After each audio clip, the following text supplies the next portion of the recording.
Today's lesson is called The Fascinating Histories of Everyday Foods. Day 1. Hi everyone, my name is Jeff. And I'm Roger. Today we're going to talk about food.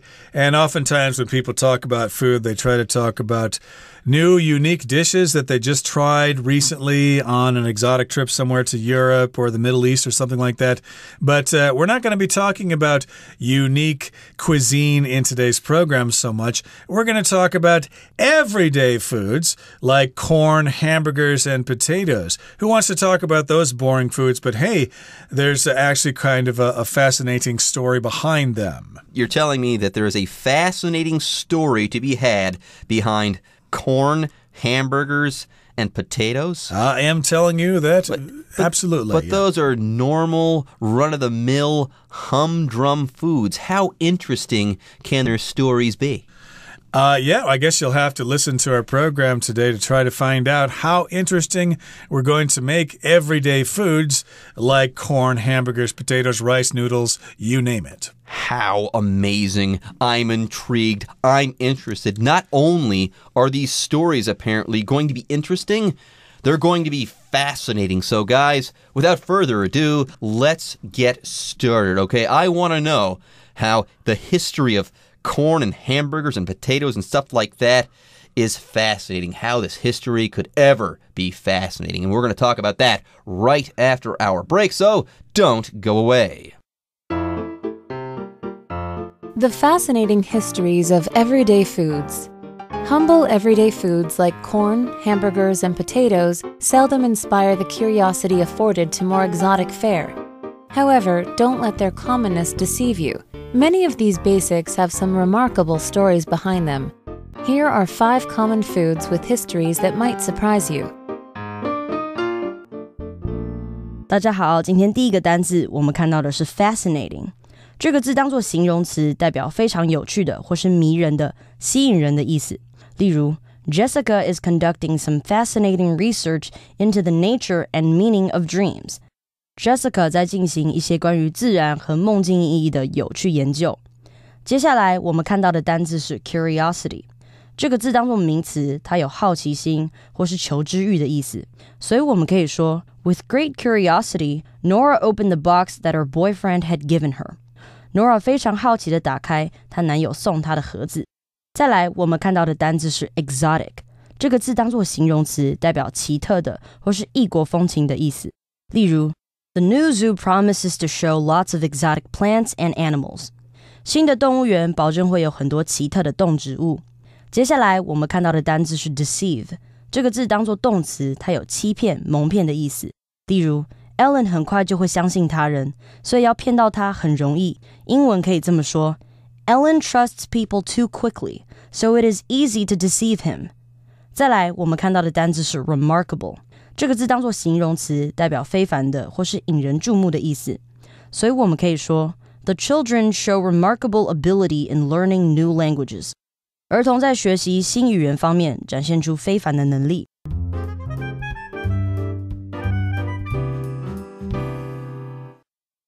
Okay, so the title of today's lesson is The Fascinating Histories of Everyday Foods. So, of course, when something is fascinating, it is extremely interesting. It's something that you want to learn more about, and you want to do some research. You want to take out your phone and check out some articles on Wikipedia or whatever and get more information because it sounds so interesting. It is fascinating. It is really something you want to know more about. Everyday foods, everyone, are simple foods that you eat every day or that you could find in your fridge, let's say, every day of the week. They're normal, modest, humble foods. And who would have ever thought that foods like these could have fascinating histories? Because the word fascinating, by the way, it describes something that is not only interesting, but extremely interesting. Who would have ever thought that everyday foods could have fascinating histories? But apparently they do. Anyways, more on this word fascinating. Yes,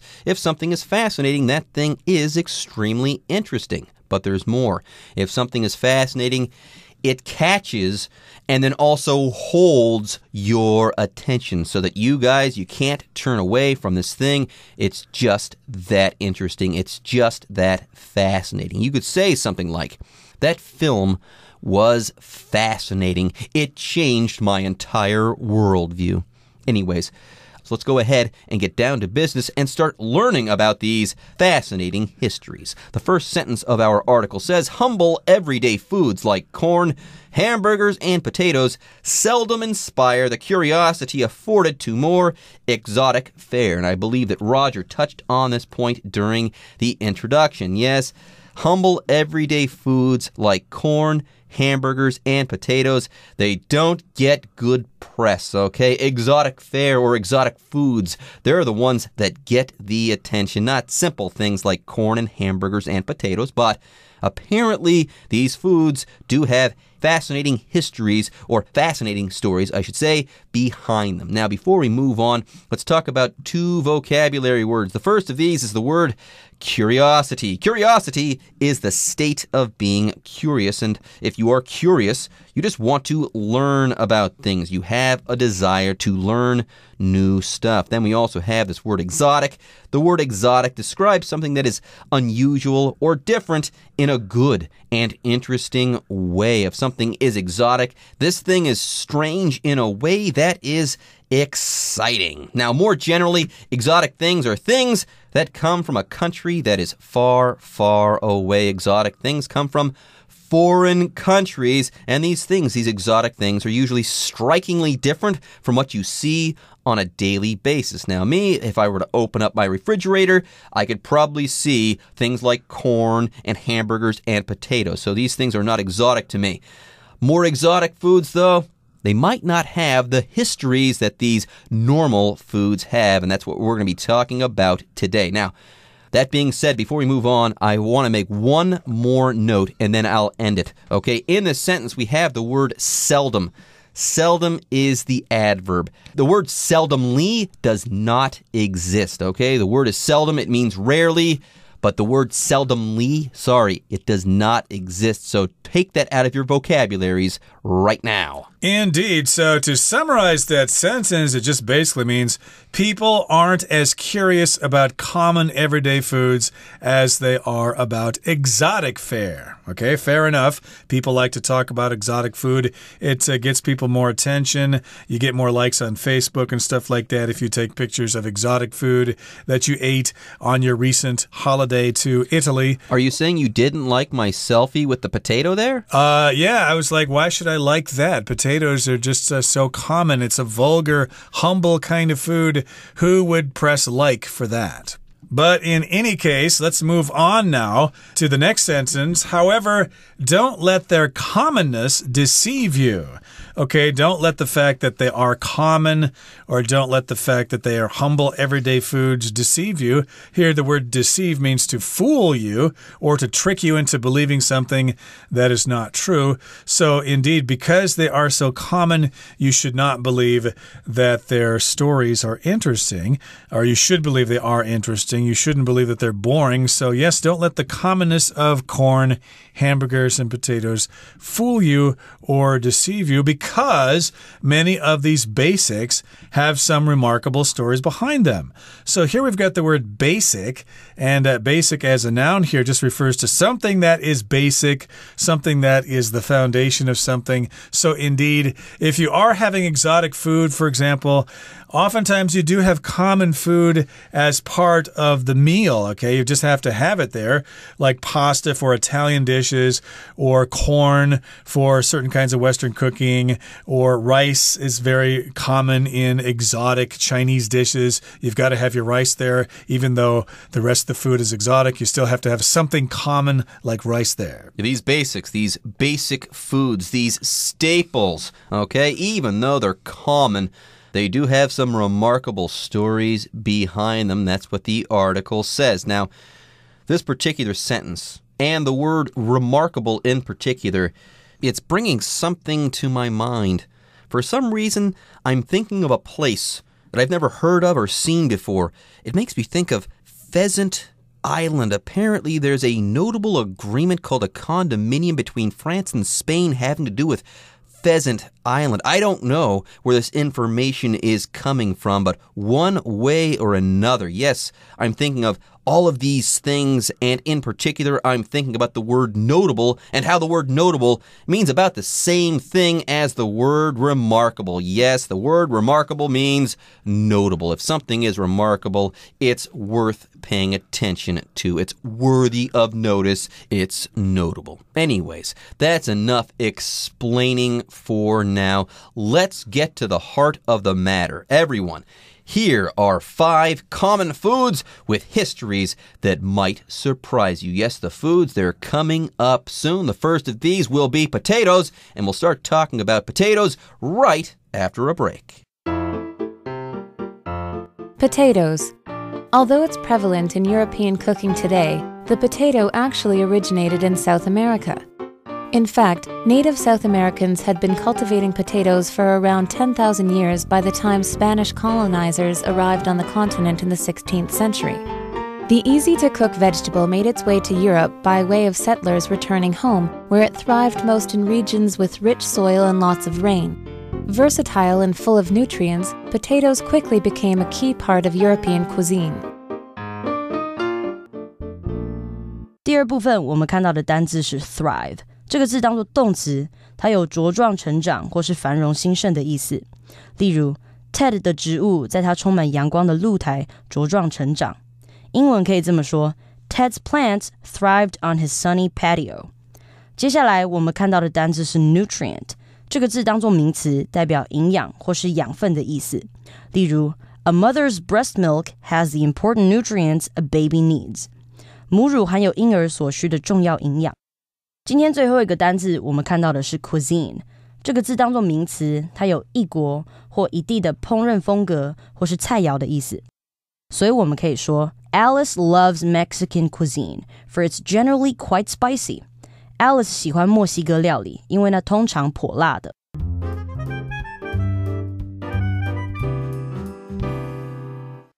Okay, in the next part of our lesson, we're talking about good old potatoes, which are common all over the world. And of course, they are common in local cooking here in Taiwan as well. Now, potatoes, although it's prevalent in European cooking today, the potato actually originated in South America. So, yes, indeed, potatoes are a big part of European cooking. We're saying potatoes are prevalent in European cooking today. If something's prevalent, that means it's common. You see it quite often there. And of course, if people are cooking various dishes in, say, France or Germany or Italy and Spain, potatoes are certainly going to be part of the dishes, at least quite a few of them, because potatoes are so prevalent. And as I said, that just means widespread at a particular time. Widespread in some area at some point in history. That's what the word prevalent means. Anyways, potatoes are an important part of European cooking today. But remember, the potato is not European. The potato actually originated in South America, and there's more. In fact, native South Americans had been cultivating potatoes for around 10,000 years by the time Spanish colonizers arrived on the continent in the 16th century. So, the 16th century, that's like the 1500s. It's like 500 years ago. The maximum amount of time that Europeans could have had potatoes and could have been cooking with potatoes is about 500 years. But native South Americans have been cultivating and eating and cooking potatoes for 10,000 years. I don't know about you, Roger, but that is amazing to me. Now, before we move on, let's talk about this word cultivate, okay? Here to cultivate something is to help that thing grow. If you cultivate things, usually plants, if you cultivate plants, you raise those plants, so to speak. Now, further, to be more precise, to cultivate land is to prepare land. To prepare land for the growth of crops, especially when you're talking about breaking up soil or the breaking up of soil. So to cultivate a plant is to help that plant grow. To cultivate the land is to make sure that that land is ready for those plants. You're readying that land so that you can plant seeds, so on and so forth, so that those seeds will grow into great plants. Then we also have this word colonizer. Okay, we're talking about Spanish colonizer. A colonizer, everyone, is just a person who colonizes an area. And yes, the noun colonizer comes from the verb colonize. Right, so the Spanish, the Dutch, and the Japanese were all colonizers of Taiwan at one time or another. So again, the Spanish were colonizers of Central and South America at one time, but hey, the people originally living in South America had been cultivating potatoes for 10,000 years before the Spanish showed up. And the easy-to-cook vegetable made its way to Europe by way of settlers returning home, where it thrived most in regions with rich soil and lots of rain. So, of course, the Spanish went to Central and South America, and they saw that the South Americans were cultivating potatoes. They thought, what the heck are you guys eating? It looks kind of vulgar, but what the heck, we'll try it. They tried it, they liked it, and they thought, hey, we should take this stuff back to Europe because people in Europe might actually find it quite tasty. I think they kind of did the same thing with tomatoes as well. Tomatoes, I think, originated from South America. And chili peppers as well. Absolutely. So that's why we're saying that this easy-to-cook vegetable made its way to Europe. So it's easy to cook. Potatoes are pretty easy to cook. You just kind of boil them or you can bake them or whatever. And the vegetable made its way to Europe. If something makes its way somewhere, it actually finds its way there. Eventually, over a certain amount of time, it probably took some time for this to catch on.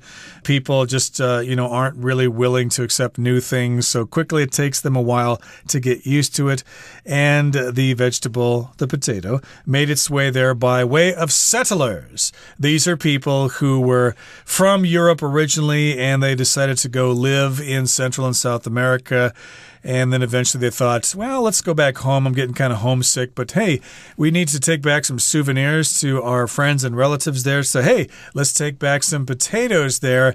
And then they started growing it in parts of Europe, which had rich soil and lots of rain. And in those regions that had the rich soil with lots of nutrients and lots of rain, well, the potatoes thrived. And to thrive just means you do quite well in a certain area. So there you go. The potato made its way to Europe. That is, it arrived or it got to Europe. But how did it get there? It got there by way of settlers returning home, or via or through these settlers returning home. Anyways, more on the potato.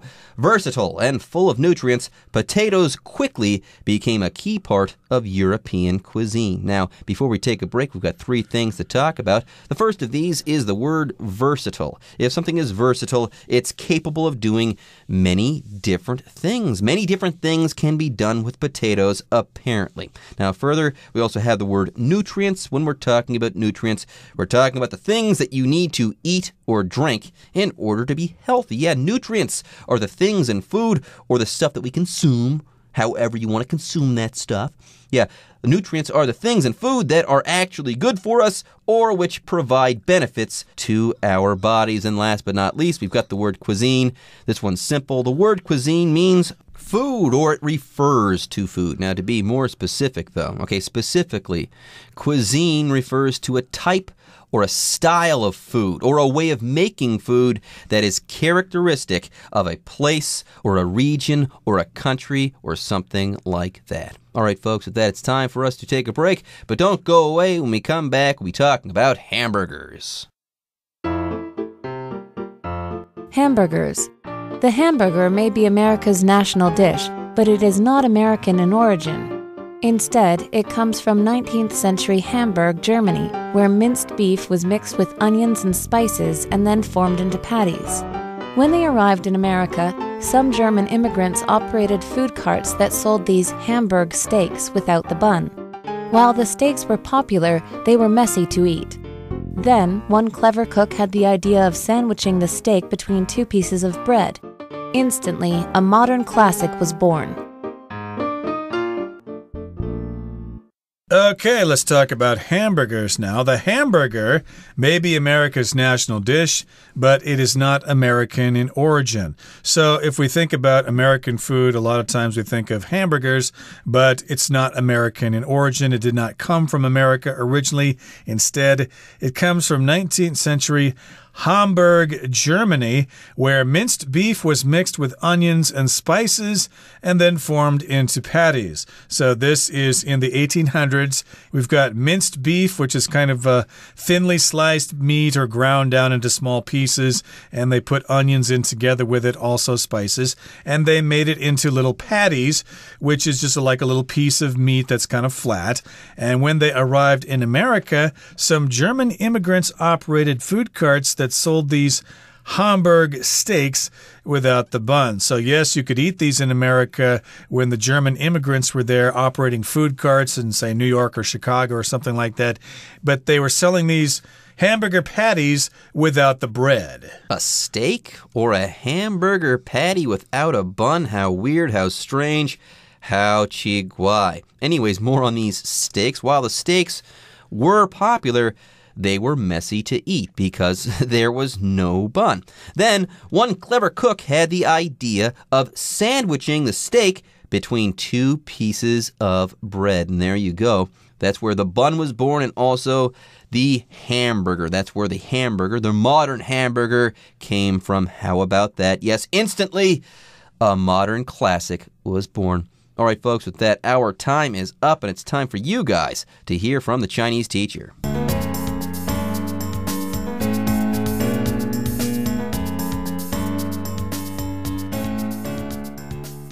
各位同学大家好，我是 Hanny。 我们来看今天的文法重点。课文第二部分有一个句子是 In fact, native South Americans had been cultivating potatoes for around 10,000 years by the time Spanish colonizers arrived on the continent in the 16th century. 事实上，在16世纪西班牙殖民者抵达南美大陆的时候，南美洲原住民种植马铃薯已经有将近1万年了。那这边要介绍的是 by the time 的用法。by the time 它表示到什么什么的时候，那它可以摆在句子中间或者是句首。By the time 它所引导的这个副词子句呢，通常就是在描述某个时间点，而主要子句则是表达说这个时间点之前的状态。好像课文里面它就是以16世纪西班牙殖民者抵达南美大陆为时间点，然后来说明在这之前南美洲原住民种植马铃薯已经有将近1万年了。好，那接着我们就来介绍 by the time 常见的2种句型。第一种是用来表达过去的事情，那它的句型是主词加上过去完成式，也就是 had 加上过去分词，然后 by the time主词加上过去简单式的动词，这表示到什么什么时候就已经怎么样了。然后特别注意 by the time 后面搭配过去简单式，那主要子句是更之前的状态，所以是用过去完成式。例如 by the time they arrived at the airport, the plane had taken off. 当他们到机场的时候，飞机早已经起飞了。By the time we got there, the show had already begun. 我们到的时候，表演已经开始了。好，第二种句型是用来表达未来的事情，那它的句型是主词加上 will 加上 have 加上过去分词。By the time 主词加上动词，那这个句型表示到什么什么时候将已经怎么样。然后特别注意的是 by the time 后面是接现在简单式，那主要子句它是用未来完成式表达。例如 By the time you come back, I will have finished my homework. 你回来的时候，我将已经写完功课了。By the time you leave the office, we will have arrived at the airport. 你离开办公室的时候，我们将已经抵达机场了。好，接着我们读到课文第3部分有一个句子是反之，汉堡源自于19世纪的德国汉堡市，那当地会以牛绞肉和洋葱、香料混合之后捏成肉饼。那这边要提醒同学们 instead 以及 instead of 的用法差异。Instead 是副词，它表示反而或是作为替代，那可以摆在句首或是句尾。当它摆在句首的时候，要记得用逗号把它跟句子其他的部分隔开。例如 They didn't go to the department store. Instead, they went to a night market. 他们没有去那间百货公司，而是跑去夜市了。好，至于 instead of 它是片语介系词，表示代替什么而不是什么。那 instead of 后面是接名词或动名词，例如 She had some apple pie instead of ice cream. 她吃了一些苹果派而不是冰淇淋。好，以上是今天的重点整理，我们接着来回顾今天的单字吧。Fascinating. The movie offers a fascinating look at the singer's life as a child. Curiosity.The boy's curiosity led him to explore the attic in his grandparents' house. Exotic. Annie has a variety of exotic plants in her garden. Deceive. Don't let her appearance deceive you. She is stronger than she looks. Remarkable. The concert was remarkable and well worth the price of the ticket. Thrive. The elephants thrived after they were released from the zoo into the wild. Nutrient.This soup is full of important nutrients that help keep you healthy. Cuisine. I recommend this restaurant to people who enjoy Italian cuisine. Okay, everyone. With that, today's article is now complete. But, as always, we sure hope that you guys have enjoyed reading along with us. Anyways, I'm Jeff. I am Roger. See you next time.